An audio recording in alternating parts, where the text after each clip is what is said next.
أيها المسلمون، إننا بحاجة حفظكم الله، إننا بحاجة إلى العودة إلى كتاب الله، إننا بحاجة إلى العودة إلى القرآن، بحاجة إلى العناية به، بحاجة ماسة إلى كثرة تلاوته. لقد هجرنا القرآن طويلا وابتعدنا عنه كثيرا، استغنينا عنه بالهواتف النقالة التي نقلتنا من السعادة إلى الهم، ومن الراحة إلى التعب النفسي والفكري.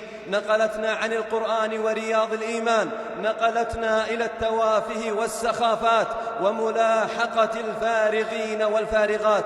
نحن بحاجة اليوم، نحن بحاجة إلى العودة الصادقة إلى كلام ربنا سبحانه وتعالى. آن الأوان يا عباد الله، آن الأوان أن نستشفي بالقرآن، أن نستشفي من الهموم والقلق والحزن بالقرآن. آن الأوان يا عباد الله أن نبحث عن البركة التي نزعت من بيوتنا بالقرآن. آن الأوان أن نرمم ما تهدم من علاقتنا مع الله بالقرآن. آن الأوان أن نقترب أكثر من القرآن، فقد ضاقت الصدور يا عباد الله، ضاقت الصدور واستوحشت النفوس، ونزعت البركة من الأموال والبيوت، وثقلت علينا الصلوات، وغرقنا في المعاصي والمنكرات.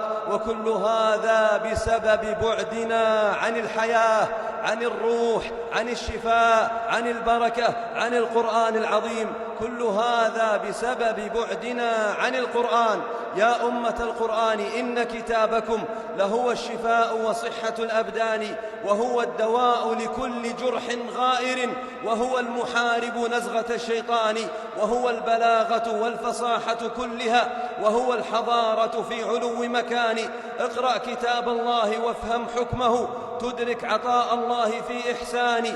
فهو الخطاب لكل عقل نابه، وهو الضياء بنوره الرباني، يهدي إلى الخير العميم، وإنه أمن القلوب وراحة الأبدان.